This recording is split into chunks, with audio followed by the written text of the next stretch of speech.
Hello friend, मेरे channel पे आप सभी का एक बार फिर से स्वागत है। और जैसा कि आपको पता है कि हम शॉर्ट्स में रिवीजन करवा रहे हैं सारा सब्जेक्ट का, तो आज हम पॉलिटी का रिवीजन करवाने जा रहे हैं और बिहार दरोगा का एग्जाम 18 तारीख को है। अब 2 दिन का समय अब और आप लोगों के पास है। तो हम जो शॉर्ट्स नोट लिख रहे हैं, सभी नोट्स का पीडीएफ आपको हम प्रोवाइड कर सकते हैं। आप लोग इस नंबर पे मैसेज कर दीजिएगा 9572589800 पे। और एक और बात बता देना चाहते हैं कि इसका पीडीएफ चाहिए तो आपको 31 रुपीज़ का पेमेंट करना पड़ेगा। आप इस नंबर पे कॉल करके और पेमेंट करके और उसके बाद पीडीएफ ले सकते हैं। ये पीडीएफ इतना आसान है कि आप घूमते टहलते पूरा पीडीएफ को पढ़ जाइएगा। खैर चलिए शुरू करते हैं। देखिए पॉलिटी का शुरुआत कर रहे हैं संविधान सभा से। संविधान सभा जो है ना, संविधान सभा का कुल कितने सत्र हुए थे? तो 11 + 1 सत्र हुए थे, यानी 12 जो है संविधान सभा का कुल सत्र हुआ था। संविधान सभा में कुल कितने बैठक हुए थे? ये भी क्वेश्चन पूछा जाता है। तो संविधान सभा में कुल 105 बैठकें हुए थे। फिर पूछा जाता है कि संविधान सभा का बैठक कितने दिनों तक हुई थी? तो 165 दिनों तक हुई थी। अब यहाँ से एक क्वेश्चन पूछा जाता है कि संविधान बनाने में कुल कितना समय लगा था? तो 2 साल 11 महीने 18 दिन का समय लगा था। संविधान बनाने में कितना समय लगा था? 2 साल 11 महीने 18 दिन का समय लगा था। और संविधान बनाने में खर्चा कितना पड़ा था? तो 64 लाख के आसपास खर्चा बना था। अच्छा, यहाँ से भी बहुत ज़्यादा क्वेश्चन पूछा जाता है कि संविधान जो सभा था ना, उसमें कुल सीट कितने थे? तो 389 सीट थे। संविधान सभा के कुल कितने सीट थे? तो 389 सीट। इसमें से 293 जो मेंबर्स थे वो अंग्रेज के तरफ से चुने गए थे, और जो 96 जो मेंबर थे वो देसी रियासत के तरफ से चुने गए थे। ये इतना में से कोई एक क्वेश्चन पूछा जा सकता है। अब यहाँ पे जो हम छोड़ दिए थे, संविधान सभा का 9 दिसंबर 1946 को पहली बैठक हुआ था। 9 दिसंबर 1946 को पहली बैठक हुआ था संविधान सभा का, और इसका जो है अस्थायी अध्यक्ष सच्चिदानंद सिन्हा को चुना गया था। तो 9 दिसंबर 1946 को संविधान सभा की पहली बैठक हुआ था, जिसका अध्यक्षता कौन किए थे? तो सच्चिदानंद सिन्हा किए थे। ये अस्थायी अध्यक्ष थे। लेकिन 2 दिन के बाद 11 दिसंबर 1946 को दूसरी बैठक हुआ था, और इस दौरान इसका अध्यक्षता राजेंद्र प्रसाद किए थे, और यही जो है संविधान सभा के अस्थायी अध्यक्ष थे। तो पूछा जाता है कि संविधान सभा के अस्थायी अध्यक्ष कौन थे? तो राजेंद्र प्रसाद। और अस्थायी अध्यक्ष पूछा जाए तो सच्चिदानंद सिन्हा। और एक और 13 दिसंबर 1946 को बैठक हुआ था। इसी दौरान पंडित जवाहरलाल नेहरू जो है उद्देश्य प्रस्ताव पारित किए थे या पेश किए थे। तो कभी-कभी पूछा जाता है कि उद्देश्य प्रस्ताव किसने पास किया था? उद्देश्य प्रस्ताव किसने पास किया था? तो पंडित जवाहरलाल नेहरू ने किया था। तो संविधान सभा का हम रिवीजन करवा दिए। देखिए संविधान संशोधन से जो मान लीजिए 100 के बाद का ये संविधान संशोधन है, नरेंद्र मोदी सरकार आने के बाद का, पीएम को आने के बाद का संविधान संशोधन है। तो इसमें से पाँचों 6 में से एक जरूर दिखेगा। 100वां जो संविधान संशोधन था, 100 सेंचुरी नंबर हम बोल सकते हैं इसको। तो जो 100वां संविधान संशोधन था ना, इसके तहत भारत और बांग्लादेश के बीच में बॉर्डर डिसाइड किया गया था। 100वां संविधान संशोधन में सीमा विवाद जो था ना भारत और बांग्लादेश के बीच का, उसको सुलझाया गया था 100वां संविधान संशोधन के तहत। 101वां जो संविधान संशोधन था, इसमें जीएसटी लाया गया था। 101वां संविधान संशोधन के तहत क्या आया था? जीएसटी। अच्छा, 102वां संविधान संशोधन के तहत क्या हुआ था? तो 102वां के संविधान संशोधन के तहत राष्ट्रीय पिछड़ा वर्ग आयोग को संवैधानिक दर्जा दिया गया था। 102वां जो संविधान संशोधन था, इसके तहत क्या किया गया था कि राष्ट्रीय पिछड़ा वर्ग आयोग है ना, इसको संवैधानिक दर्जा दिया गया था। और जो 103 नंबर का जो संविधान संशोधन था, इसमें ईडब्ल्यूएस के लिए 10% अलग से आरक्षण दिया गया था। तो 103वां जो संविधान संशोधन था, इसके तहत क्या किया गया था? ईडब्ल्यूएस को अलग से 10% का आरक्षण दिया गया था। उसके बाद एक ईडब्ल्यूएस के तुरंत बाद जो एंग्लो इंडियन जो मेंबर नहीं, जो प्रेसिडेंट के द्वारा नॉमिनेट किए जाते थे, इसको खत्म कर दिया गया था 104वां संविधान संशोधन के तहत। 104वां संविधान संशोधन के तहत एंग्लो इंडियंस का जो प्रावधान था, उसको क्या कर दिया गया? खत्म कर दिया गया। और 106वां संविधान संशोधन के तहत महिला को आरक्षण दिया गया। महिला को आरक्षण दिया गया। तो खैर इस संविधान संशोधन 100 से 106 तक के बीच में नरेंद्र मोदी की सरकार के आने के बाद का संविधान संशोधन है। तो इसमें से एक क्वेश्चन पूछा जा सकता है। और भी है, ऐसा नहीं संविधान संशोधन नहीं है। जैसे संविधान संशोधन और भी है। 44वां संविधान संशोधन हुआ था, तो संपत्ति के अधिकार को जो है मौलिक अधिकार से हटा दिया गया था। तो खैर वो आगे हम बताएंगे। पहले इतना याद हो गया होगा आपको। चलिए अब आगे देखिए। आर्टिकल 17 में क्या है? तो आर्टिकल 17 के तहत अस्पृश्यता का अंत है। आर्टिकल 17 बहुत ज़्यादा बार पूछा गया है, तो इसलिए हम बता दिए कि आर्टिकल 17 क्या है? तो अस्पृश्यता का अंत है। चलिए आगे थोड़ा सा स्लाइड को आगे करते हैं।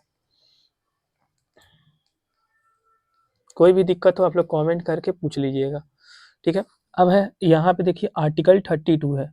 तो आर्टिकल 32 क्या है, तो संवैधानिक उपचार का अधिकार है। आर्टिकल 32 में संवैधानिक उपचार है और इसी आर्टिकल 32 को डॉक्टर भीमराव अंबेडकर ने हृदय और आत्मा कहा था। संविधान का हृदय और आत्मा किसे कहा, डॉक्टर भीमराव अंबेडकर ने संविधान का हृदय और आत्मा किसे कहा था, तो आर्टिकल 32 को कहा था। आर्टिकल 32 के तहत ही सुप्रीम कोर्ट जो है ना वो 5 रिट जारी करता है। आर्टिकल 32 के तहत ही सुप्रीम कोर्ट कितना रिट जारी करता है, तो 5 रिट जारी करता है। यहाँ से यही सब क्वेश्चन पूछा जा सकता है। आर्टिकल 32 में है क्या, तो संवैधानिक उपचार। अच्छा, आर्टिकल 32 को डॉक्टर भीमराव अंबेडकर ने क्या कहा था, तो संविधान का हृदय और आत्मा कहा था। अच्छा, इससे पूछा जाएगा कि जो सुप्रीम कोर्ट है वो 5 रिट जारी करता है कौन से आर्टिकल के तहत, तो आर्टिकल 32 के तहत। फिर आर्टिकल 21A जो है ना, आर्टिकल 21A इस शिक्षा का अधिकार को मौलिक अधिकार बनाया गया था और ये जो है कीमा संविधान संशोधन के तहत आया था। शिक्षा आर्टिकल 21A को जो है 86वां संविधान संशोधन जो 2002 में हुआ था इसके तहत जोड़ा गया था। आर्टिकल 21 को कब जोड़ा गया था, तो 86 संविधान संशोधन 2002 के तहत जोड़ा गया था, जिसमें शिक्षा का अधिकार को मौलिक अधिकार किया गया था। अच्छा, यहाँ देखिए महान्यायवादी पे बहुत ज़्यादा क्वेश्चन पूछा जाता है। तो संविधान में महान्यायवादी का जिक्र कौन से आर्टिकल में है, तो आर्टिकल 76 में है। संविधान में महान्यायवादी का जिक्र कौन से आर्टिकल में है, तो आर्टिकल 76 में है। और महान्यायवादी जो है ना वो भारत का प्रथम कानूनी अधिकारी मंत्री होता है।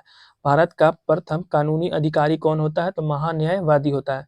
देखिए, इसका काम है सिर्फ संसद में बैठना, ये वोट नहीं करता है। संसद में बैठ सकता है महान्यायवादी, लेकिन वोट नहीं कर सकता है। तो पहला पूछा जाएगा कि महान्यायवादी का जिक्र कौन से आर्टिकल में, तो आर्टिकल 76 में है। ये होता क्या है, तो सरकार का प्रथम या भारत का प्रथम कानूनी अधिकारी होता है। इस संसद में तो बैठेगा लेकिन वोट नहीं करता है। अब देखिए एक मनी बिल से भी बहुत ज़्यादा बार क्वेश्चन एग्जाम में आ गया है। तो हम बताते हैं मनी बिल जो है ना केवल और केवल लोकसभा में पास होता है। अगर राज्यसभा में पास हुआ तो 14 दिन तक ही राज्यसभा इसको रखेगा, उसके बाद ही तुरंत लोकसभा में बिल बन जाएगा। मतलब कि ये हुआ ना कि मनी बिल में जो है वो राज्यसभा का कुछ योगदान नहीं होता है, सिर्फ लोकसभा का योगदान होता है। राज्यसभा में अगर गया तो 14 दिन तक राज्यसभा इसको रोक के रख सकता है, उसके बाद अपने आप ही कानून बन जाएगा। तो मनी बिल केवल कहाँ पे, लोकसभा का। अच्छा, मनी बिल का जिक्र कौन से आर्टिकल में है, तो आर्टिकल 110 में है। मनी बिल का जिक्र कौन से आर्टिकल में है, तो आर्टिकल 110 में है। अच्छा, मनी बिल जो है ना, कौन सा बिल मनी बिल है, इसको कौन बताता है, तो लोकसभा के अध्यक्ष बताता है। मतलब कि कौन बिल मनी बिल है इसको कौन डिसाइड करता है, तो लोकसभा के अध्यक्ष डिसाइड करता है। तो यहाँ तक इस स्लाइड भी समझ में आ गया होगा। चलिए आगे का स्लाइड में चलते हैं। ठीक है, देखिए संविधान की 10वीं अनुसूची है, जो संविधान में जो 10वीं अनुसूची है इसमें दल विरोधी कानून है, मतलब दल बदल जो कानून नहीं होता है उसको दल विरोधी कानून में 10वीं अनुसूची को 52वां जो संविधान संशोधन हुआ था ना उसके तहत जोड़ा गया था। तो पूछा जाएगा ना कि संविधान का 10वीं अनुसूची कौन से संविधान संशोधन के तहत आया, तो 52वां संविधान संशोधन के तहत आया था, 52 नंबर का। और इसमें क्या जोड़ा गया था, तो दल विरोधी कानून जोड़ा गया था। ठीक है, और इसके पहले 9वां अनुसूची जो है ना, 9वां अनुसूची कब जोड़ा गया था, तो सबसे पहला संविधान संशोधन जो कि 1951 में हुआ था। तो 1951 के तहत ही जो पहला संविधान संशोधन था इसके तहत ही 9वीं अनुसूची को जोड़ा गया था। तो बहुत बारी क्वेश्चन आ चुका है कि संविधान का पहला संशोधन कब हुआ था संविधान में, तो 1951 में। और पहला संशोधन में क्या किया गया था, तो 9वीं अनुसूची को जोड़ा गया था। 10वीं अनुसूची में क्या जोड़ा गया, दल विरोधी कानून यानी 52वां संविधान संशोधन के तहत। और 11वीं अनुसूची में पंचायती राज को लाया गया था, 11वीं जो पंचायती राज को 1973 में।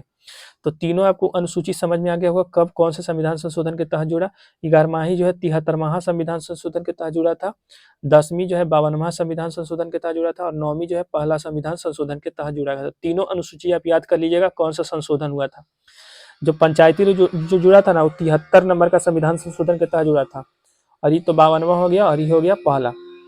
यहाँ से एक क्वेश्चन तो 100% श्योर है कि दिखेगा। यहाँ से एक क्वेश्चन श्योर मान के चलिए, जैसे अमेरिका से काची काची लिया गया है, तो मौलिक अधिकार लिया गया और न्यायपालिका। हमारे संविधान में जो मौलिक अधिकार है वो कहाँ से लिया गया है, तो अमेरिका के यूएसए के संविधान से। चाहे न्यायपालिका जो पूर्व निरोधन होता है ना, यानी न्यायपालिका का जो भी होता है वो कहाँ से लिया गया है, तो अमेरिका से लिया गया है। अच्छा, जो संसदीय प्रणाली है या फिर एकल नागरिकता है, वो कहाँ से लिया गया है? तो ब्रिटेन से लिया गया है। डीपीएसपी कहाँ से लिया गया है? डायरेक्टिव प्रिंसिपल जिसको कह सकते हैं, तो आयरलैंड से लिया गया है। ये बहुत बार क्वेश्चन पूछा है डीपीएसपी का। तो डीपीएसपी कहाँ से लिया गया है? तो आयरलैंड से लिया गया है। अच्छा, संघीय व्यवस्था कहाँ से लिया गया है? तो कनाडा से लिया गया है। संघीय व्यवस्था कहाँ से लिया गया है? तो कनाडा से। तो इसमें से आप पढ़ लीजिएगा, एक क्वेश्चन आप 100% मान के ही चलिए कि आएगा ही आएगा इससे। चलिए, ये वाला तो पेज कंप्लीट हो गया। अब नेक्स्ट पेज में हम लोग चलते हैं।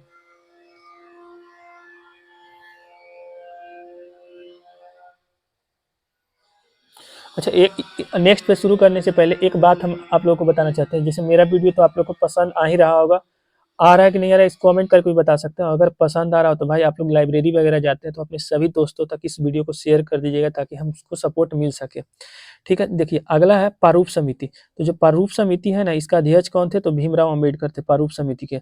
और प्रारूप समिति का गठन कब हुआ था? तो 29 अगस्त 1947 को हुआ था इसका गठन। प्रारूप समिति का गठन कब हुआ था? तो 29 अगस्त 1947 के। और इसमें सदस्य कितने थे? तो 7 सदस्य थे। ठीक है, तो ये हो गया प्रारूप समिति, समझ में आ गया होगा। एक है प्रांतीय संविधानिक समिति अध्यक्ष। प्रांतीय जो संविधान था ना, इस समिति के अध्यक्ष कौन थे? तो सरदार वल्लभ भाई पटेल थे। तो ये भी समझ में आ गया होगा। चलिए, मौलिक अधिकार। तो मौलिक अधिकार का जिक्र कौन से भाग में है? तो भाग 3 में है मौलिक अधिकार का जिक्र। और इसको जो है मौलिक अधिकार को भारत का मैग्ना कार्टा कहा गया है। भारत का मैग्ना कार्टा किसे कहा गया है? तो मौलिक अधिकार को कहा गया है। अच्छा, एक क्वेश्चन पूछा जाएगा कि मौलिक अधिकार को केमा संविधान संशोधन के तहत जोड़ा गया है? तो मौलिक अधिकार को 44वां जो संविधान संशोधन हुआ था ना 1978 में, 1978 में, इसके तहत संविधान में जोड़ा गया है। तो सॉरी, यहाँ पे ये गलती हम बोल दिए। मौलिक अधिकार तो भाग 3 में ही है, इसको भारत का मैग्ना कार्टा कहा जाता है। 44वां संविधान संशोधन जो 1978 में हुआ था ना, इसमें क्या किया गया था कि संपत्ति का अधिकार पहले मौलिक अधिकार था, तो इसको मौलिक अधिकार से हटा करके और इसको जो है न्यायिक अधिकार में रख दिया गया था। तो यही है 44वां संविधान संशोधन के तहत संपत्ति के अधिकार को मौलिक अधिकार से हटा दिया गया था। ठीक है, आगे कुछ आर्टिकल्स जो है जो हम लिखे हैं, ये आर्टिकल ध्यान से समझ लीजिए। यहाँ से एक क्वेश्चन 100% श्योर है कि पूछा जाएगा। जैसे आर्टिकल 124 में क्या है? तो सुप्रीम कोर्ट का गठन। सुप्रीम कोर्ट का गठन कौन से आर्टिकल के तहत होता है? तो आर्टिकल 124 के तहत होता है। और जो संविधान में संशोधन किया जाता है वो कौन से आर्टिकल के तहत किया जाता है? तो आर्टिकल 368 के तहत संविधान में संशोधन किया जाता है। अच्छा, राष्ट्रपति पे जो महाभियोग लगाया जाता है वो कौन से आर्टिकल के तहत लगाया जाता है? आर्टिकल 61 के तहत। आर्टिकल 61 के तहत राष्ट्रपति पे महाभियोग चलाया जाता है। अच्छा, भारत में एक राष्ट्रपति होगा, ये कौन से आर्टिकल से पता चलता है? तो आर्टिकल 52 से। आर्टिकल 52 कहता है कि भारत में केवल कितने राष्ट्रपति होंगे? तो एक राष्ट्रपति होंगे। अच्छा, इस सरल वाला एक ट्रिक देख लीजिए। सरल वाला ट्रिक से पहले इधर वाला थोड़ा-सा देख लीजिए, इसके बाद ये ट्रिक बताते हैं आपको। आर्टिकल 352 में राष्ट्रीय आपात का जिक्र है। आर्टिकल 356 में राष्ट्रपति शासन का जिक्र है और आर्टिकल 360 में वित्तीय आपात का जिक्र है। 3 में से एक क्वेश्चन 100% श्योर है कि आ जाएगा। आर्टिकल 352 में राष्ट्रीय आपात का जिक्र है, आर्टिकल 356 में राष्ट्रपति शासन का जिक्र है और आर्टिकल 360 में वित्तीय आपात का जिक्र है। ठीक है, अब ई वाला समझ लीजिए। सरल मतलब ट्रिक है। स से संसद, आर से राज्यसभा और एल से लोकसभा। संसद का जिक्र है आर्टिकल 79 में और राज्यसभा का जिक्र है आर्टिकल 80 में और लोकसभा का जिक्र है आर्टिकल 81 में। ठीक है, तो ये तीनों आप याद कर लीजिएगा। एक बाद आर्टिकल 40 के तहत ग्राम पंचायत का गठन होता है और आर्टिकल 44 के तहत समान नागरिक संहिता है और आर्टिकल 108 के तहत संयुक्त बैठक है। फिर से बताते हैं, आर्टिकल 40 के तहत ग्राम पंचायत का गठन किया जाता है। आर्टिकल 44 में समान नागरिक संहिता का जिक्र किया गया, यूसीसी जिसको कहते हैं, और आर्टिकल 108 में संयुक्त बैठक है। साथियों, यहाँ तक का वीडियो आपको पसंद लगा हो तो चैनल को सब्सक्राइब कर दीजिएगा और इसका हम पीडीएफ पूरा भेज देंगे। आप लोग जो है उस नंबर पे जो नंबर दिए थे उस पे मैसेज कर दीजिएगा या कॉल कर दीजिएगा। धन्यवाद।